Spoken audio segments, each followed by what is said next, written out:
Good morning, welcome. स्वागत है आप सभी का केमिस्ट्री की इस क्लास में, जिसका नाम है केमिस्ट्री बाय पंकज जायसवाल। ये मेरे यूट्यूब चैनल का नाम है और मैं पंकज जायसवाल आप सभी लोगों का इस क्लास में बहुत बहुत स्वागत करता हूँ। उम्मीद है कि जो टॉपिक्स आपके साथ मैं डिस्कस कर रहा हूँ, विलियन चैप्टर डिस्कस कर रहा हूँ, आप लोगों को भली भांति समझ में आ रहा होगा।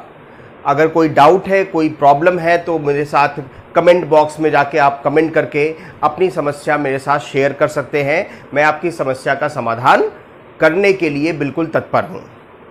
तो आगे बढ़ते हैं। उससे पहले आपको एक ज़रूरी सूचना देनी है कि अगर आपने अभी तक मेरे चैनल को सब्सक्राइब नहीं किया है तो प्लीज़ आप चैनल को सब्सक्राइब कर लें, जिससे आपको आगे पीछे के सारे वीडियोस मिलते रहेंगे और नए वीडियोस के अपडेट भी आपको नोटिफिकेशन भी आपको टाइम टू टाइम उपलब्ध होते रहेंगे। तो चैनल को अगर अभी तक आप लोगों ने सब्सक्राइब नहीं किया तो पहले चैनल को सब्सक्राइब करिए, है ना। नीचे डिस्क्रिप्शन में आप देखेंगे तो रेड कलर से सब्सक्राइब लिखा होगा, तो उस बटन को दबा दें और बेल आइकन को क्लिक कर दें। तो इससे आप चैनल को सब्सक्राइब कर लेंगे और बेल आइकन दबा देने से आपको जो आने वाले वीडियोस हैं उसके नोटिफिकेशन टाइम टू टाइम मिलते रहेंगे। चलिए, इसी उम्मीद के साथ कि आप लोग चैनल को सब्सक्राइब करेंगे, आगे बढ़ते हैं। आज हम लोगों का जो टॉपिक है वो हम ऐसे विलयन के बारे में चर्चा करने जा रहे हैं जिसमें किसी वाष्पशील द्रव में जब कोई अवाष्पशील ठोस मिलाया जाता है, जब किसी वाष्पशील द्रव वाष्पशील है लेकिन उसमें मिलाया गया ठोस अवाष्पशील है, तो इस तरह से जो विलयन बनता है उस विलयन के जो गुणधर्म होते हैं, जैसे वाष्प दाब की बात करेंगे, क्वथनांक की बात करेंगे, हिमांक की बात करेंगे, उस विलयन के परासरण दाब की बात करेंगे, तो ये जो विलयन बनता है, ये जो तनु विलयन बनता है, इस तनु विलयन के जो गुणधर्म होते हैं वो ये देखा गया है कि ये गुणधर्म, तनु विलयन के गुणधर्म निर्भर करते हैं विलयन में उपस्थित विलेय के मोलों की संख्या पर। मेरी बात गौर सुनिए। जब हम कोई ऐसा विलयन बनाते हैं जिसमें किसी अवाष्पशील पदार्थ को, अवाष्पशील ठोस को किसी वाष्पशील द्रव में मिला करके अगर हम कोई विलयन बनाते हैं और वो विलयन तनु है, सांद्र नहीं होना चाहिए, क्योंकि सांद्र विलयन में विलेय की मात्रा बहुत ज्यादा बढ़ जाती है। तो अगर विलयन तनु है तो तनु विलयन के जो गुणधर्म है वह गुणधर्म जो विलयन में उपस्थित, तो तनु विलयन के वह गुणधर्म जो विलयन में उपस्थित विलेय के अणुओं की संख्या पर, गौर से सुनिए, विलयन में उपस्थित विलेय के अणुओं की संख्या पर, या कहने की विलेय के मोलों की संख्या पर, या विलयन में उपस्थित विलायक के प्रकृति पर, विलायक के अणुओं की संख्या पर नहीं, विलायक की प्रकृति पर निर्भर करता है कि विलायक है कैसा, है ना, विलायक का प्रकृति कैसा है, उसका नेचर कैसा है, इस बात पर जो निर्भर करे उन गुणों को विलयन के अणुसंख्य गुण कहते हैं। तो विलयन के हम लोग अवाष्पशील ठोस युक्त द्रवी विलयन की बात करने चल रहे हैं। इसमें आता है विलयन के अणुसंख्य गुण। विलयन के अणुसंख्य गुण को अंग्रेजी में कहते हैं कॉलिगेटिव प्रॉपर्टीज ऑफ सॉल्यूशन। तो किसी तनु विलयन के वह गुण जो विलयन में उपस्थित विलेय के मोलों की संख्या पर या विलायक की प्रकृति पर निर्भर करते हैं, विलयन के अणुसंख्य गुण कहलाते हैं। 4 तरह के विलयन के अणुसंख्य गुण हैं, उनके नाम हैं वाष्प दाब के आपेक्षिक अवनमन, relative lowering of vapour pressure, क्वथनांक का उन्नयन, एलिवेशन इन बॉइलिंग पॉइंट, हिमांक का अवनमन, डिप्रेशन इन फ्रीजिंग पॉइंट, और परासरण दाब, ऑस्मोटिक प्रेशर। तो ये 4 तरह के जो है वो विलयन के अणुसंख्य गुण होते हैं, कॉलिगेटिव प्रॉपर्टीज होती हैं। नोट करिए इसको। तो आगे बढ़ते हैं।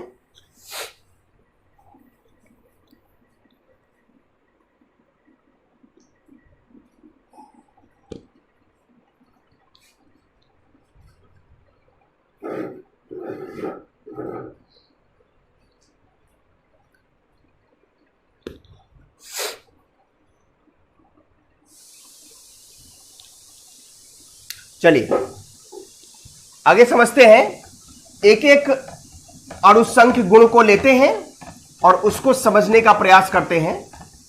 ध्यान रखिएगा, कोलिगेटिव प्रॉपर्टी यानी विलयन के अणुसंख्य गुण का मतलब वही है जो गुण विलयन में उपस्थित विलेय के मोलों की संख्या पर या विलेय के अणुओं की संख्या पर निर्भर करे।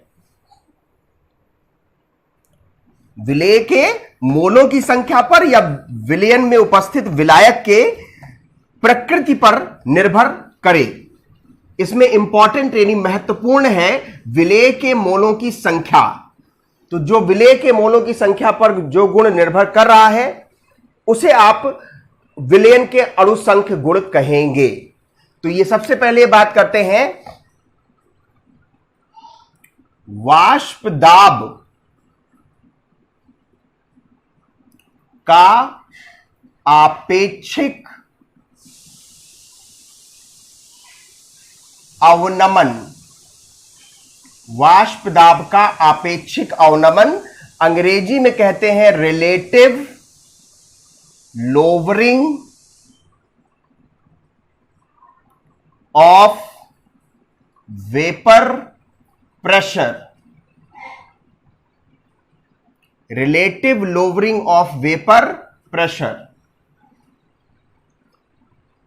चलिए बहुत ध्यान समझिएगा, वाष्प दाब की चर्चा हम पहले कर चुके हैं, उसी की बात करते हैं। जब एक हम शुद्ध विलायक लेते हैं, किसी बंद पात्र में शुद्ध विलायक लिया हमने, शुद्ध विलायक ले लिया, शुद्ध विलायक, तो इसमें वाष्पशील है। ये जो अणु सतह पर होंगे विलायक के वो सभी अणु वाष्पित होंगे और वाष्प अवस्था में जाएंगे। तो जो वाष्प बनेगी वो ज्यादा मात्रा में बनेगी, वाष्प ज्यादा मात्रा में बनेगी। वाष्प के अणु, ठीक। मान लिया कि इसका वाष्प दाब मान लीजिए P0 है, किसका? शुद्ध विलायक का वाष्प दाब। अब इसमें अवाष्पशील ठोस मिला दिया गया। अवाष्पशील ठोस, तो ये बताइए जब पानी में चीनी मिलाएंगे तो चीनी पानी में सब जगह बराबर रूप से वितरित होता है, कहीं कम कहीं ज्यादा वितरित नहीं होता। तो जाहिर सी बात है कि जब अवाष्पशील ठोस मिलाएंगे तो वो पूरे के पूरे विलायक में समान रूप से वितरित होगा, यानी कि सामांगी मिश्रण बनेगा। और जो विलयन प्राप्त होगा, अब विलयन प्राप्त होगा ना, विलयन की जो सतह पर जो अणु थे वो पहले सभी विलायक के अणु थे, लेकिन अब उसमें से कुछ अणु विलेय के आ जाएंगे जो वाष्पित नहीं होंगे। तो वाष्प अवस्था में अणुओं की संख्या घट जाएगी। मान लिया इसका वाष्प दाब सॉल्यूशन है तो PS हो गया। तो देखिए जब किसी शुद्ध विलायक में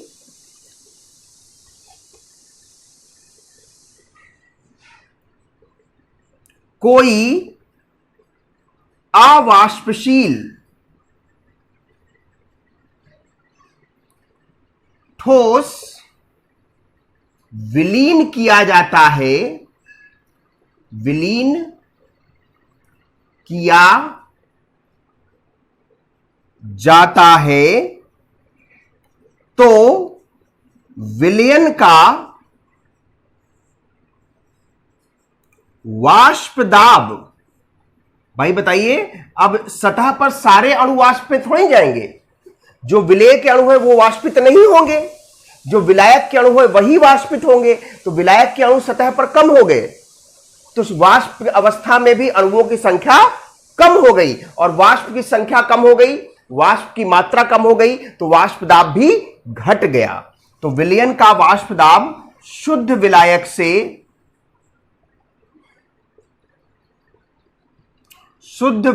से कम हो। जब किसी शुद्ध विलायक में कोई अवाष्पशील ठोस विलीन किया जाता है तो विलयन का वाष्प दाब शुद्ध विलायक से कम हो जाता है। तो वाष्प दाब में इस कमी को, जो घट गया, कमी को वाष्प दाब का अवनमन कहते हैं। वाष्प दाब का अवनमन कहते हैं। तो वाष्प दाब का अवनमन, इसका मतलब क्या हुआ कि भाई जो ज्यादा है उसमें से कम, जो कमी आई तो ज्यादा में से कम को घटा देंगे, वाष्प दाब का अवनमन हो गया। और वाष्प दाब का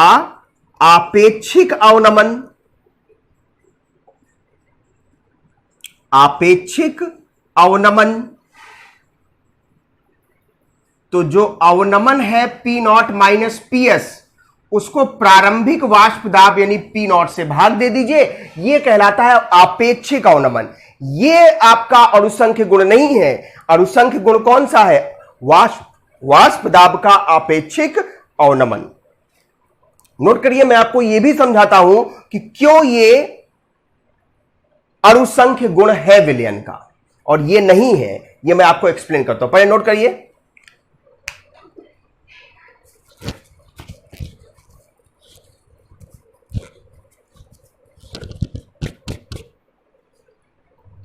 देखिए जरा सा विलयन पे पहुंचते हैं तो उससे ज्यादा कुछ समझ में आएगा।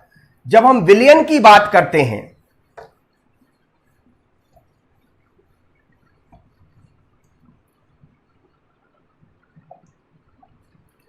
विलयन, केवल विलयन लीजिए, तो विलयन का वाष्प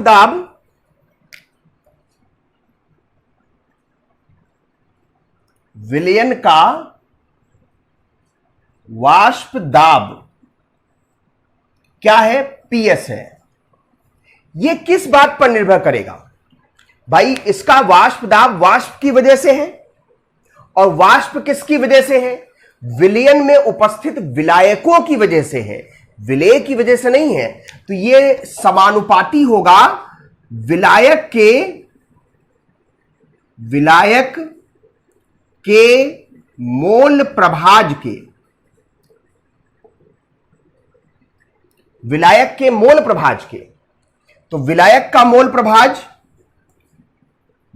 मोल यहां समानुपाती निशान हटाएंगे, कांस्टेंट के आएगा, है ना। ये विलायक के मोलों की संख्या बटे विलेय के मोलों की संख्या धन विलायक के मोलों की संख्या। भाई किसी मोल प्रभाज क्या होता है? विलायक का मोल प्रभाज है ना, जिसका मोल प्रभाज है उसके मोलों की संख्या बटे कुल मोलों की संख्या। सही है। अगर शुद्ध विलायक के लिए लिया जाए, शुद्ध विलायक के लिए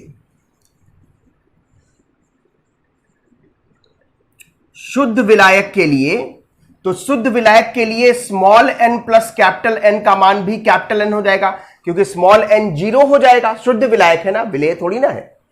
तो स्मॉल n 0 हो जाएगा तो बचेगा क्या? कैपिटल N, है ना। तो ये देखिए, ये PS की जगह हो जाएगा P नॉट, ये हो जाएगा K, ये capital N upon capital N, इसका मान आ गया K। ये समीकरण नंबर 1। तो समीकरण 1 से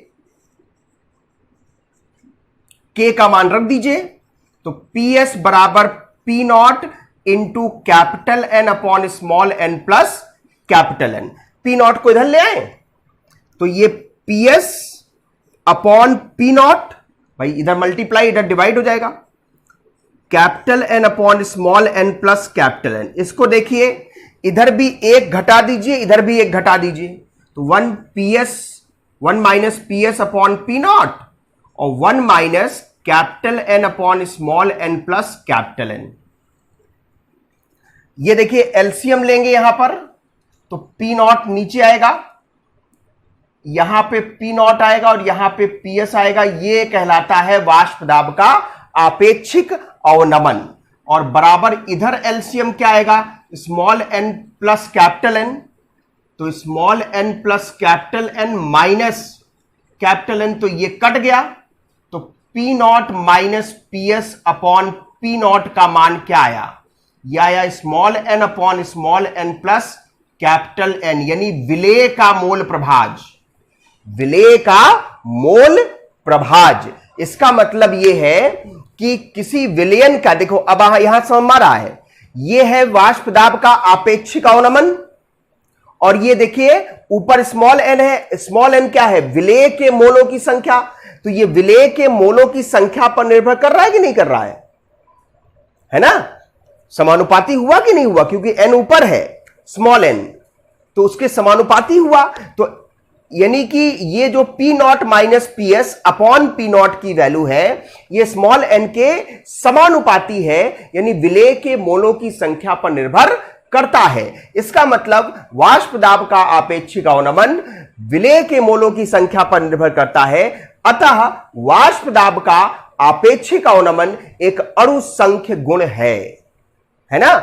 ये देखें ऊपर मैं लिख दे रहा हूं,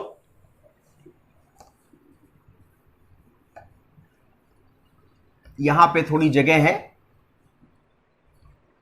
तो ये देखिए अतः वाष्प दाब का आपेक्षिक अवनमन विलयन में उपस्थित विलेय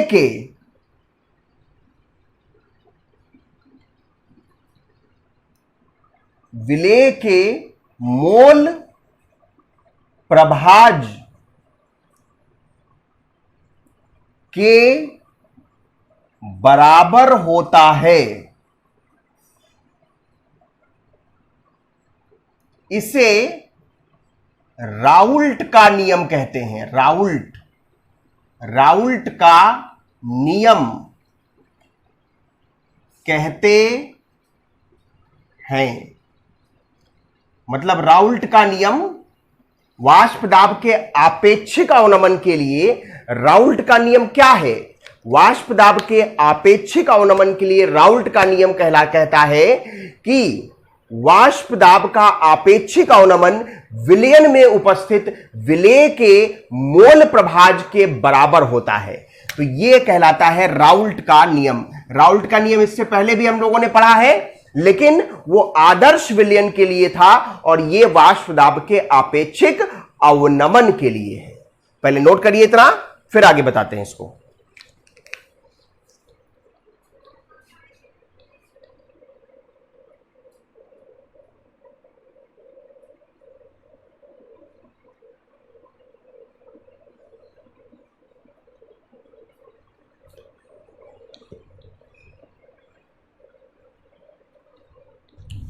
नोट कर लिया होगा आप लोगों ने। देखिए अब इसी को आगे और बढ़ा के देखते हैं कि इसके और क्या रूप हो सकते हैं। ये तो वाष्प दाब का आपेक्षिक अवनमन हमने बताया क्या होता है।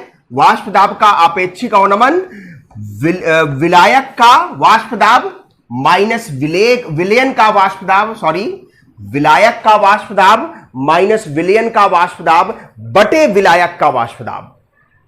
यह है वाष्प दाब का आपेक्षिक अवनमन। राउल्ट का नियम के अनुसार वाष्प दाब का आपेक्षिक अवनमन विलयन में उपस्थित विलेय के मोल प्रभाज के बराबर होता है। यानी कि यह आपने पढ़ा P nought minus P S upon P nought का जो मान है वो small n upon small n plus capital N, यानी कि विलेय के मोल प्रभाज के बराबर, विलेय के मोल प्रभाज के बराबर होता है। लेकिन ज्यादातर क्वेश्चन या न्यूमेरिकल इस फॉर्मूले से सॉल्व नहीं होते, क्योंकि विलयन अति तनु होता है। यदि विलयन अति तनु है। मतलब अब समझो 20 लीटर पानी में 1 चम्मच शुगर, 1 चम्मच चीनी घोल दिया या 10 ग्राम चीनी घोल दिया, तो 20 लीटर पानी में 1 चम्मच चीनी असर करेगा? नहीं करेगा। तो विलेय की मात्रा बहुत कम है, तो इसे कहेंगे अति तनु विलयन। तो अति तनु विलयन में n का मान, स्मॉल n का मान कैपिटल N से बहुत कम है, कैपिटल N से काफी कम है। तो small n plus capital N लगभग कैपिटल N के बराबर हो जाएगा। इसको लगभग 0 मान सकते हैं। तो ये आपका जो फॉर्मूला होगा P nought minus P S upon P nought, ये small n upon capital N इतना ही रह जाएगा। इस फॉर्मूले से सॉल्यूशन थोड़ा सा आसान हो जाता है, लेकिन वैल्यू जो आएगी वो लगभग में आएगी, पूरी वैल्यू आपको प्राप्त नहीं होगी। क्लियर? जैसे एक प्रश्न लेते हैं, 18 ग्राम ग्लूकोज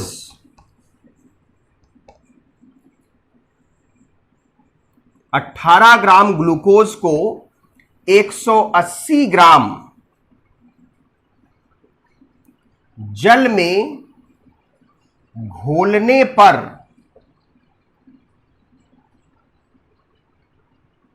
प्राप्त विलयन का वाष्प दाब ज्ञात कीजिए यदि जल का वाष्प दाब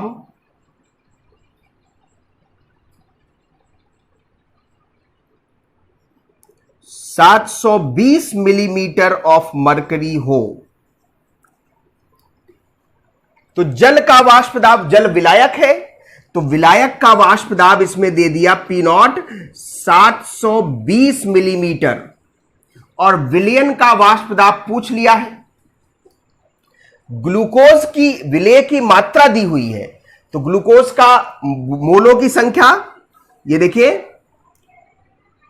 720 माइनस पी एस अपॉन 720 बराबर स्मॉल n है ना। तो स्मॉल n मतलब कि 18 ग्राम ग्लूकोज है, तो मोलों की संख्या में बदलना पड़ेगा।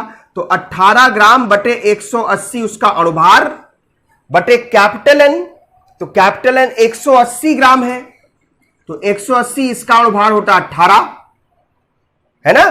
तो इसको देखो 18 बटे 180 लिखेंगे हम, और ये उल्टा कर दें, 180 बटे 18 है तो 18 बटे 180 ये भी हो जाएगा, ये 10 आएगा, ये 10 आएगा, तो 1 बटे 100 है ना, 1 बटे 100 यहां पे सॉल्व कर दे रहा हूं। अब ये 720 माइनस पीएस बटे 720 बराबर 1 बटे 100 आ गया, तो 100 से क्रॉस मल्टीप्लाई कर लें तो 720 100 माइनस 100 पीएस बराबर 720, ठीक है। तो 100 पीएस बराबर इतने में से 72000 में से 720 घटा दें, ठीक, घटाइए कितना आएगा, ये 0 और 8 और 9 में से 7 गया 2, 1 7, ये 100 पीएस का मान आया। तो पीएस का मान क्या होगा, पीएस का मान 71280 बटे 100 है ना, तो ये 712.8 मिलीमीटर होगा। तो ये है विलयन का वाष्प दाब। मेरे ख्याल समझ में आया होगा, बिल्कुल आसान सवाल था। नोट कर लीजिए, तो एक आध क्वेश्चन और ले लेता हूं।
चलिए नोट कर लिया होगा आप लोगों ने।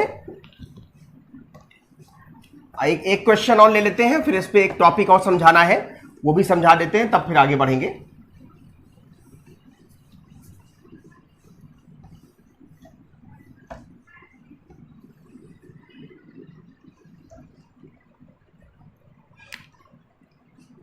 जैसे ये क्वेश्चन देखिए,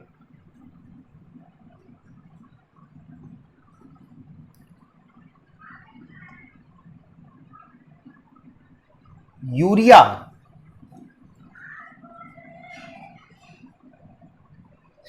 की कितनी मात्रा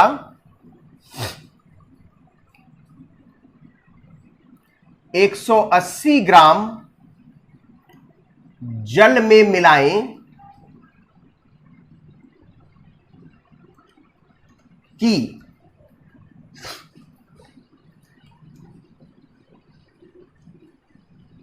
विलयन का वाष्प दाब 30% घट जाए, 30% घट जाए। कितनी मात्रा यूरिया की जल के 180 ग्राम में मिलाएं। ठीक है,